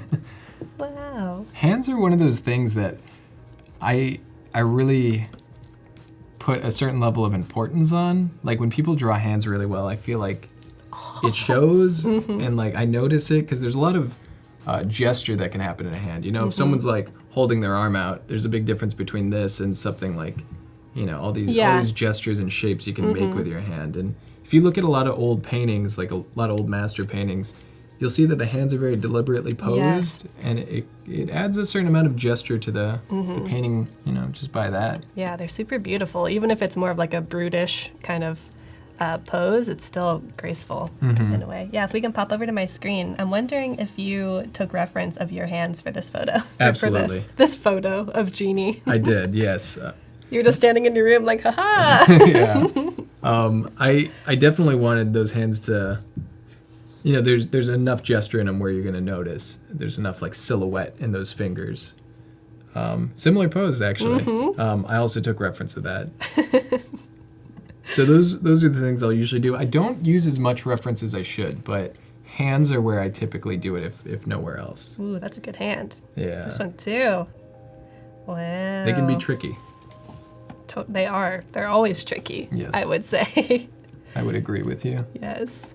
Chat, we've got about 6 minutes left until we're going to be giving feedback Oh in my the goodness. Designed Feedback channel. I know. So we've got some cool Pokemon fan art from Dama-chan. Really cool. Pokehan, I still want to see yours. I know that you've been working on yours. Got some work from Eva. So get your work posted in the next 6 minutes.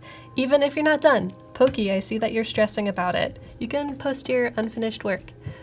bit.ly/PS Discord P S. And we'll give you feedback and then you can keep working. It's gonna be awesome. Now, I guess we got like 5 minutes. I'll talk about how I worked previously for these next 5 minutes, and then tomorrow we'll paint them up in kind of the new way, which is almost Okay. like an abridged, simplified way of doing this quicker. So if you guys use clipping masks, I'm not sure, how many of you use those regularly, or if you guys are new to Photoshop, anyone out there. Typically what I would do in the past, and if you're new to it, I would recommend this, or even if you're not, it's a great method, is just doing a little mask, which is Just a little mask. just a happy little mask.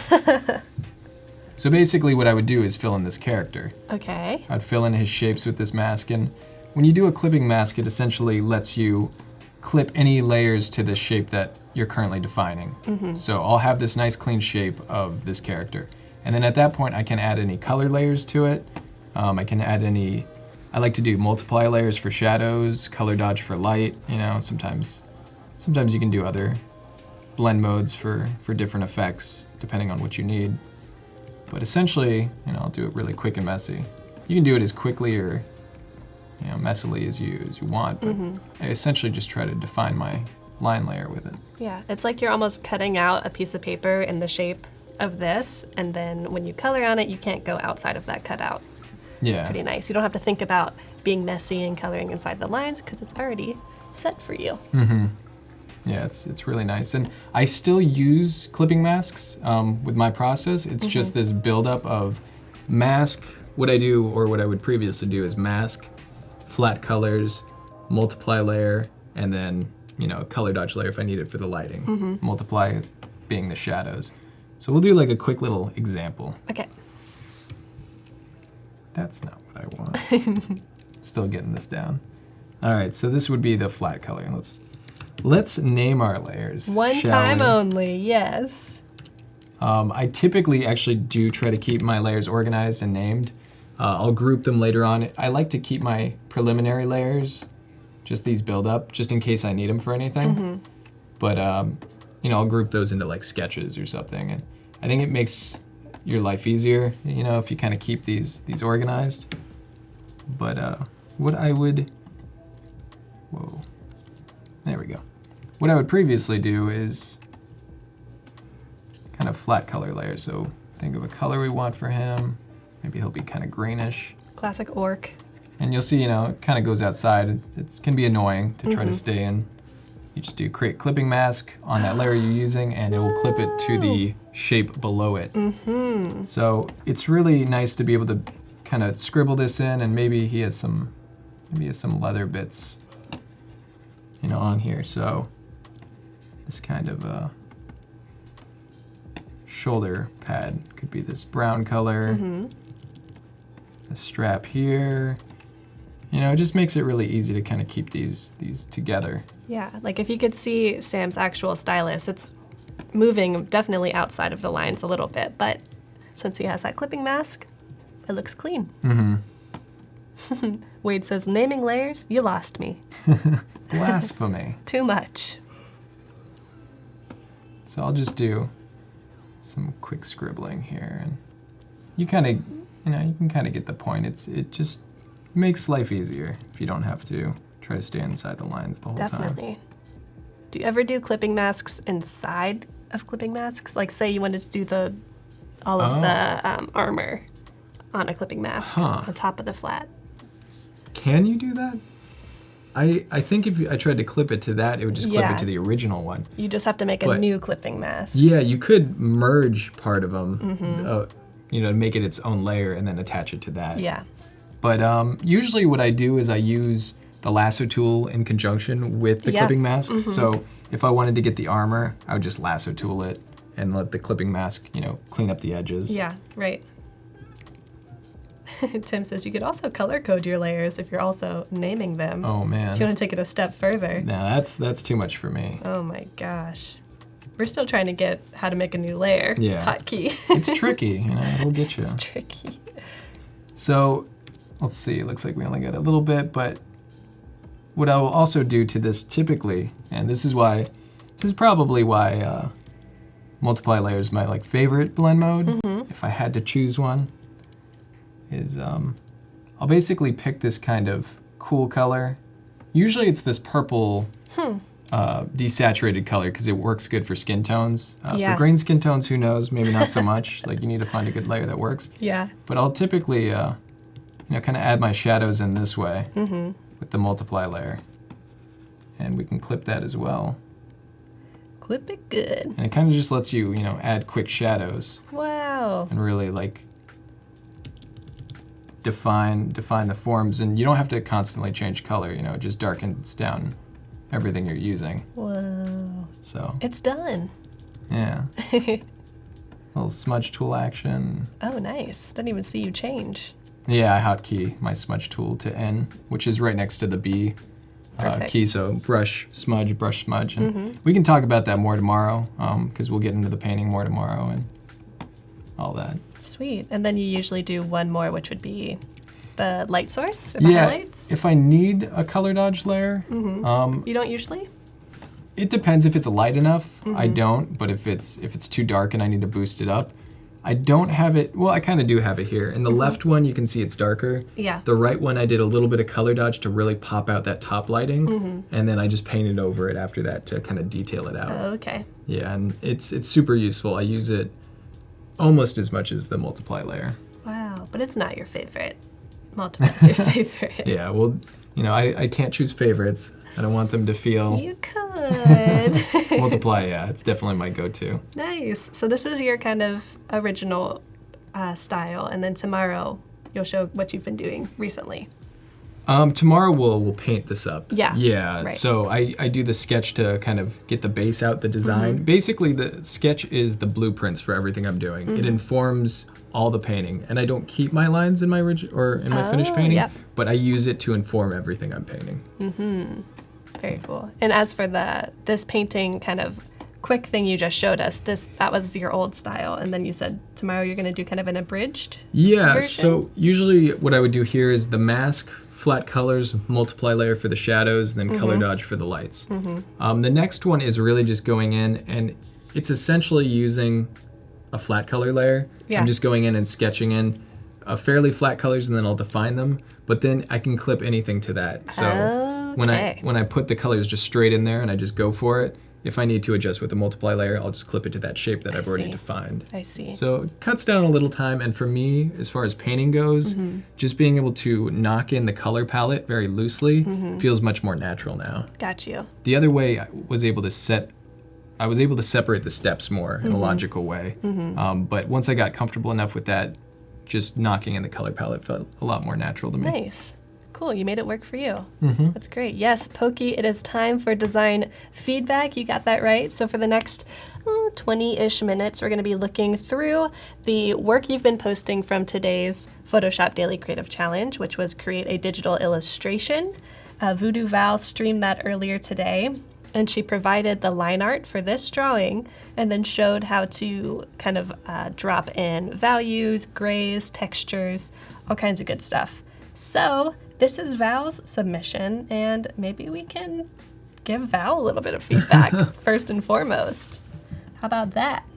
I like it. We were saying that we like the color palette earlier because it doesn't have the usual purple, which I miss a little bit. I feel like I'm almost inclined to possibly suggest a little purple. Yeah. And I don't know if... Whoa.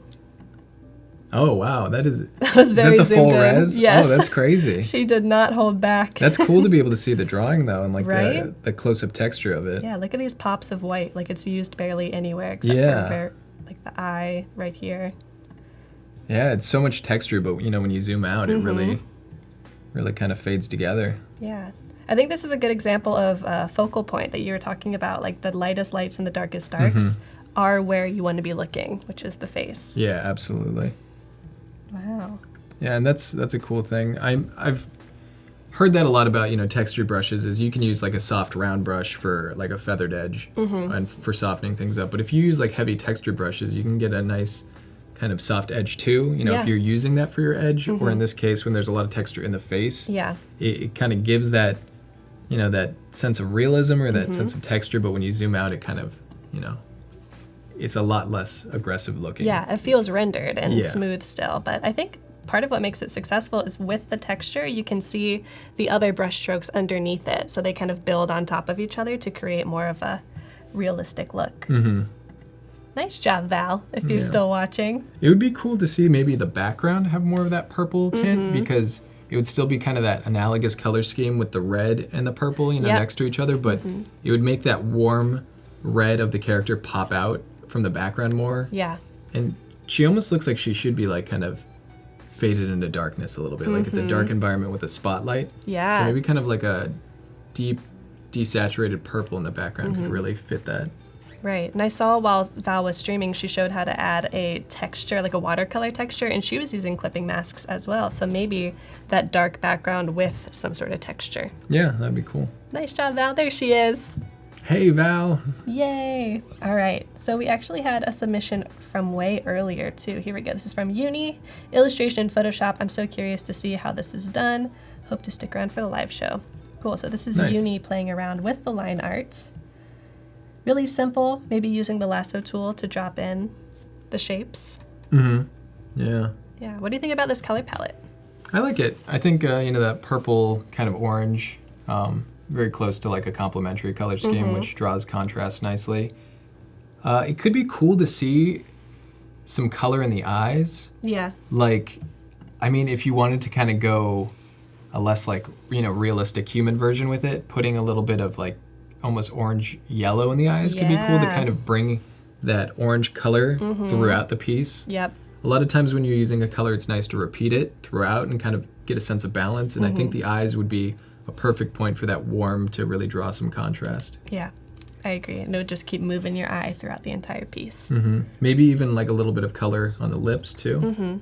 Yeah, definitely. Can't wait to see what else you do, Uni.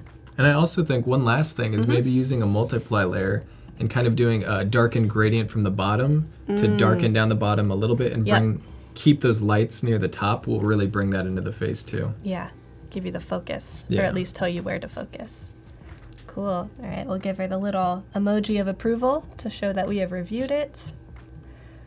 All right, keep on moving. So this is from Whitney. Here is my entry. It seems like Whitney was working on actually kind of rendering out the lights and the shadows. Oh, nice. See some highlights and some shadows in the folds. Mm-hmm. A little bit of color. Very cool. Nice. I like the direction you're going. I can't wait to see it pushed even further.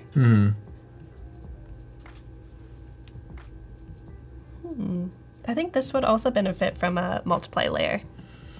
Yeah, I think like everything's kind of monochromatic right now, which is kind of cool. It almost has this sort of, sometimes color palettes are very limited and have this certain feeling that they give because of that, which I like.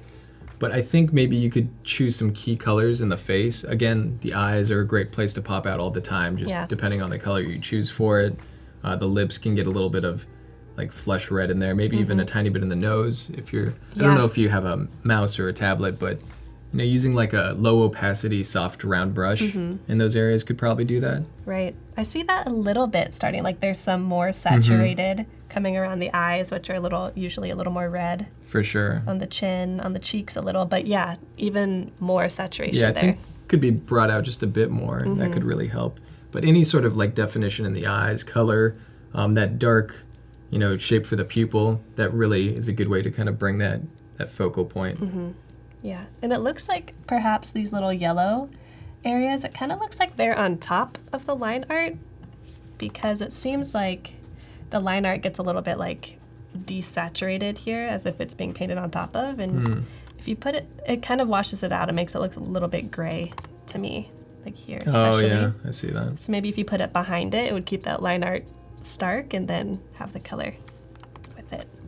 Happens on the eyebrows a little bit too. Like they're very stark and dark in the actual line art. Nice. So that was by Whitney, I believe. Very cool, Whitney. Give you a little emoji of approval. It's always neat to see these kind of like base files when they're given and just see how people kind of tackle it differently. Yeah, definitely. This is from Tan Moy, and I think these might all be older illustrations, so let's just look at the top one. This is from Game of Thrones. Ooh. The Last Stand. Got a little Night King action. Yeah, I really like the silhouettes on the horizon. That's a cool effect. Yeah, and this is a cool composition too. You were talking earlier about telling a story with multiple characters. Yeah. This definitely does. Yeah, when you put them in an environment, you put them in a situation like that, could just be a character with a sword, but when you put that, there's like clearly something going around. This character has some sort of relationship to these characters who are either keeping their distance or at a distance for whatever reason, so there's a lot more thinking that goes on when you view an image like that. Right, and even the fact that we are looking from behind the shoulder of this character instead of this one, like this one seems a lot more foreboding or mysterious. Yeah, it's like we're relating to this character a little bit more. Definitely. Like a movie that would be about them. Right. Cool, and you definitely know where to look because the brightest bright is here, but there's also these little pieces of highlight like in the eyes. So your eye does move around a little bit. Yeah, I like how the tip of the sword fades off a little bit. Kind of a cool effect. Yeah. Nice. Anything you do to strengthen it up? I'm always a big fan of having a hierarchy of shapes. I always try to do that for any sort of contrast, a hierarchy of big, medium, small. Yep. And I almost think you could maybe increase the size of the main character a little bit. I agree. Increase the size of the secondary character so he's still smaller than the main one, but he stands out more from the background. And he currently does, but I think it could be pushed a bit more. Yeah, like he's pretty close in size to these also background characters. So I like to have this almost kind of zigzag, like, focal point, second, third.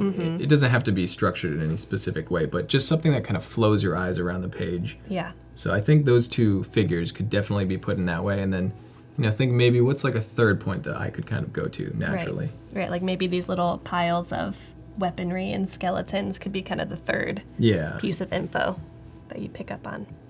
Yeah, and if you want to learn more about the challenge, you can click on the info tab over here.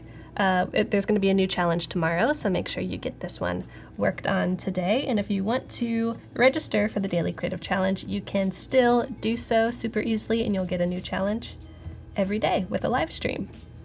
All right, this is from Ken, Princess Leia in progress. Oh, cool. We'll view the original. Nice, so we've got the line art done, this forced perspective of the hands. Yeah, I like the perspective. Yeah, they said work in progress. I think, just seeing more of the color kind of thrown in would really bring it together. Like once you kind of get all those flat colors or those colored areas laid out, I think it really you can see everything's relationship with all the other colors better. I don't know if you're doing flat colors right away, but what I like to do when I'm approaching a piece like this is try to hit the majority of the color. That's why I do flat colors. So, depending on what the robe color is, just put a flat down that's the closest to it. And then you can adjust the highlights a little bit and the shadows a little bit, but 90% of the information will be in there. Yeah. And then when you go in to do the face, that's where you can really judge, like, is this too saturated? Is it too light? Is it too dark? Because you have other colors to compare it to at that point. Yeah, this is definitely something I always want to do, is I always want to just go straight in for the face, but if you start rendering too soon, then it kind of might stop you up in other places. Yeah, because you may get the other colors down, then you'll have spent a while on the face and you realize, like, oh, this isn't the right color or the right value. Yeah, definitely. It's kind of like that bird process thing the character that I did that I was showing. I try to get the whole color palette down as quick as I can and then go from there. Got you. Okay, so Ken says this is not his line art, just the coloring. Got you. Cool. And you posted a updated one later on. All right, we'll go check it out. Nice. Moving on. Rod says, things have been nuts recently, so I have to play catch up. In the meantime, here's what I did back in 2018. Let's check it out. Oh, nice. Alien lady. Those are cool colors. It looks like, a combination of photo and illustration. Yeah. Cool. Yeah, I like it. Those are really, like, the colors definitely pop. They contrast with the background nicely. They're very saturated. Yeah. So they really kind of draw the eye in that way. Right. Although I feel like if you squint your eyes, the character has kind of the similar values to the background. Like there's nothing super bright that really makes this different than any of the brights in the background. One thing I would say, which I notice a lot with paintings, is like the bottom of her dress, that kind of hanging fabric there, I would maybe ease up on the highlights there. A lot of times when people do characters and stuff, they kind of render each form as its own individual form. Yeah. And so every shape that they do will have a deep shadow and a highlight, deep shadow and a highlight. But if you think of the entire character like a sculpture or a sphere, just say, when you shade a sphere, the light's going to be hitting the most at the top point and kind of fade off at the bottom. So I think if you got rid of that really high highlight on the dress down there, it would draw the eye more up into the top, but it would also appear more natural because the lighting's probably coming from the top and it's going to be hitting that stuff the most. Yeah, definitely. If that makes sense. Right, or wherever the lighting is hitting directly, it should fade where it's furthest away. Nice. But yeah, it's really cool. I like the design. Yeah, people are, apparently this is a Star Wars character. Mm-hmm. I could have guessed with this little, whatever's happening here. That's cool. Sorry, not really a Star Wars aficionado, but a very cool character design. Val's got it covered. Yeah, thank you, Val. These are so cool. These gems are like placed almost in molten gold. Yeah, it's an interesting shape that has, because it almost looks like fabric, but it looks kind of hard surface. Mm-hmm. It's kind of this cool, like, organic Yeah. metal shape. Yeah, and even found in like the body chain. Mm-hmm. It's interesting. Very cool. Love how that carries out throughout the entire costume. All right, nice job, Rod. This is from Eva. We have 2. So I think this is using the line art that Val provided. Oh, neat. And then this one as well. Let's jump into this one It's by first. the same person? Mm-hmm. Wow. So took Val's line art and made it look like gold. Yeah, it almost looks like kind of a painting on a wall or something with the texture. Mm-hmm. And the lighting kind of makes it look like I'm picturing someone entering like a tomb or some sort of darkened building with like this flashlight, they just discovered, and Yeah. it's shining this painting on the wall. It's a really Right. cool effect. But the eyes look so real. Mm-hmm. It's like there's someone looking at you from behind. Interesting. Yeah, that's a cool effect. Yeah. My only suggestion maybe would be to tone down the black lines at the bottom, because they don't seem to fit in with like the contrast or the texture of the rest of it. I would maybe just lower the opacity on them, because they may pick up some of that texture underneath and appear more washed out, because it looks like this whole thing has like a light cast on it. Right, like these seem like they're in a color dodge or some sort of blend mode, and then this looks like it's just Yeah, normal. like completely opaque. So maybe just a little fade on the opacity would really, it's drawing almost too much attention for what Yeah. it is. Right, because you would say that these folds are probably not the most important thing. The face is probably the most important focal point. Nice. All right. Oh, I forgot to give the emojis of approval. Hold on. Gotta do the clerical work. Emoji. Emoji. What emoji is that? Me. Oh, I see it now. The Kathleen emoji. Official Kathleen Adobe emoji. Seal of approval. Yes. All right, this is from Dama. Hello, everyone. I did this one yesterday night. It took a total of 7 hours. I want to work on it more, but my husband told me to move on. Nice. Let it go. Let it go. I know that feeling. All right. Ooh, I like it. So here is the lines color. Okay. What's the difference here? Oh, the lines are colored. Cool. Do you have a preference between the pink lines and the black lines? One more time. I kind of like the black lines. Something about it is just really nicely separated, but Yeah.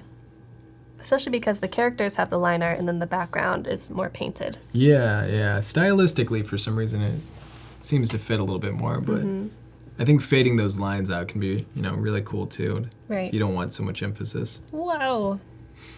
Super high res. Yeah. Each of these characters have a nice dynamicism, like they're in movement. They could all stand on their own, it feels like. Yeah, I do like that kind of, that triangle shape is always compositionally a pretty nice choice. We were talking about that sort of visual hierarchy of small, medium, large, and I think this has it a bit, the Pikachu with the giant afro is the biggest. And then I would say the other characters are a little competing. Like, it may be cool to see the top character made a bit smaller. Yes. So you get that, bottom, and then it goes to the right, and then your eye goes to the top. But there is definitely some existing kind of hierarchy with that way, with Pikachu being the biggest. Right. Definitely. Huh. You definitely get the feeling that they're all moving in this direction and kind of with their bodies and with the way that they're tilted. Nice job. What do you think about the, I think these are leaves. They all seem to be kind of blurry, like maybe they're supposed to be closer, and then the blossom leaves are all pretty focused. Yeah. You would think the big ones would be the closer ones. I think I wish there was a little bit, more size variation. So Yeah. some things are closer, some things are far away. Yeah, definitely. That can definitely help with like the sense of depth in it. I think there is that a bit more with the green ones, but I agree, like with the pink ones, maybe that could help too. Yeah. I do like the color palette you got with this. It's nice. It doesn't, it seems very like complementary to itself. It has that like really kind of happy feeling. Right. So, good job Cool. with that. One thing I would say maybe is those shadows at the bottom. Maybe soften the edges a bit on Yeah. those. Especially like right. Yeah, just a little Bottom. bit. Yeah, because shadows, at least it seems like they would be pretty soft. Especially for this one, since it's not directly on the ground. I mean, maybe the Pikachus would be a little more solid because he's so close to the ground, but Yeah, I think maybe you could even like lower the opacity of it slightly so it's not quite as dark. yeah. I think the softer shadow would really fit this sort of like soft color scheme Yeah. a little bit more. So cute. I should say soft shadow edges and then the not so deep dark shadow. Okay. I was using soft to mean two different things at once. Soft, but also soft. Nice job. Seal of approval. All right. Oh, and these have extra curls in them. Okay. Oh, nice. Cute. It's very Hercules. Makes me think of Zelda Wind Waker. Oh, yeah. Oh yeah, Hercules too, of course. All right, this is the one by Pokehan. They were super excited to make their own line art. Ooh, Yeah, look at this color palette. very cool. The Sith painting. I do very much like that cool, warm lighting. I think that's always really cool. Yes. I think those iconic images of Darth Vader holding his red saber. There's usually like I was looking at some of them some time ago, and there is that like kind of cool blue lighting on his helmet on the other side. Yeah. It creates a nice contrast. Definitely. I love how this isn't like cherry red and like aqua blue. It's kind of like this poppy-ish salmon-y red with almost like a periwinkle. Yeah. It's interesting. What do you think about the highlights and the shadows? Bright enough? Dark enough? Yeah, I'm trying to think maybe how the eye could be brought up to the face a bit. I do wonder if the center of the saber, could be brighter, since usually when you see the lightsabers, they have the white beam. Yeah. And then like the red glow. Right. Of course you don't have to adhere to that, but maybe bring that in a bit more could draw some attention. I think the hands could maybe also be slightly larger. Yeah, especially for the width of the shoulders, it seems like. Yeah. Sometimes it can be hard to tell when you're working with like a tight crop like that, proportions and all that, but I think maybe they could be scaled up a little bit. Val says screams in Star Wars. Same. Nice. I want to see this continue to be pushed. I'm really excited, Pokey. Maybe a little bit of that saber glow catching that left shoulder, Yeah. just like on that top chest region where it'd probably be hitting a bit more. Right. I love this little light right on the nose. Yeah. Boom, and on the lip a little bit. You could maybe even catch it a little bit in the eye. I think you have caught it a little bit. It's kind of a light pink. Cool. Maybe even like a little bit of tint of red on that left eye on the white part of it. You'd probably get a little bit of that red light on. Yeah. And there's a little bit of pink, but could be pushed even more. Make sure to send an update. I can't wait to see more. All right, we've just got, maybe we can look at two more. So this is by Sunny D. The magic isn't gone. And let me see if there's a description real quick. I tried to sneak. Oh, okay, so I think this is someone who was trying to work at work, so they needed to do something really quick. So we'll keep that in mind. This is an interesting composition. Yeah, that's cool. There's definitely a story here. I like how the lines of the hair kind of feeding down into that face. It's kind of creating a focal point. Yeah, Leading the eye there. totally. Even the bend and the elbows, like leading the eyes over here towards the spiral thing and Yeah. kind of going in this circle. Nice little flow. And there's some nice curvature on that whole figure's body. Yeah. They kind of have that hip out a little bit. So there's some nice shapes going on. Yeah, keep pushing this. I hope you didn't get in trouble at work. Nice. All right, let's look at one more really quick. Ken, we already took a peek at yours. We'll really quickly look at the progress. Oh, nice. Nice job with the little gradient. Yeah, the gradient works really well. And then let's pop into Gerard's My Stab at Illustrations. Whoa, scary and all red. Yeah. There's a lot of intensity here. It's almost going Darth Maul-esque. Mm-hmm. Or it looks like maybe it's like almost glowing from the inside. Mm-hmm. There's molten blood in there. Yeah, I would say maybe you could ease up on the saturation a little bit on the red. Mm-hmm. If it's going for like a red skin effect, it almost looks a little too saturated. Yeah. But I think you're heading in the right direction. Also, maybe throwing in like a purple accent with that red could look really cool, like on that neck piece. Yeah. And then some sort of contrast in the eyes. Maybe you want red eyes, but it could be cool to get something that contrasts, like yellow or Mm-hmm. Yeah, and even if you do want red eyes are rarely just one shade of red, so there might be some yellow or some orange in the shadows and highlights. Cool. I'd also just love to see some shadows thrown in here that aren't just the base color of red. Yeah. I think you could save those kind of highlights that are on the bottom for up top, and then maybe even get some deeper shadows within the hood. Like those crevices of the hood, if you look at pictures of people wearing those, it's usually going to be a lot more saturated with shadow. Right. Nice. So Gerard, keep pushing this, and we have a lot more submissions. I'm very impressed, everybody. Man. So don't be sad if we didn't get to yours, because you will still get feedback if you post it in here. We'll do our best. And there's always people in here giving feedback, like Val's in there right now. Very cool. We've got just a couple minutes left, so very quickly, can we go back to your project and show where you started, where we ended today, and then what we're going to do tomorrow? Yeah, for sure. So working on this character, it's basically, the goal is for it to be in the process of this sketch, color composition, rough-in, refining. We did sketch day, so hopefully, I was hoping to get to some color, but hopefully we'll be able to, make something happen tomorrow. Yeah. And we're doing that based off of silhouettes. I like to work in little thumbnails that I do in my sketchbook, a handful of inches tall. And that way I can really decide the silhouette, the shapes, and the idea of what I'm drawing. That's always super helpful. So we took that, we picked one, and we basically went through start to finish, doing some little doodles like that. That's how I like to start. Chose those. We chose this one specifically. I lightened up that and started sketching on top of it. And once I get that sketch down, I don't really need my thumbnail anymore, but I want to define the shapes and the costume. And that worked up to this. So the next phase is really just to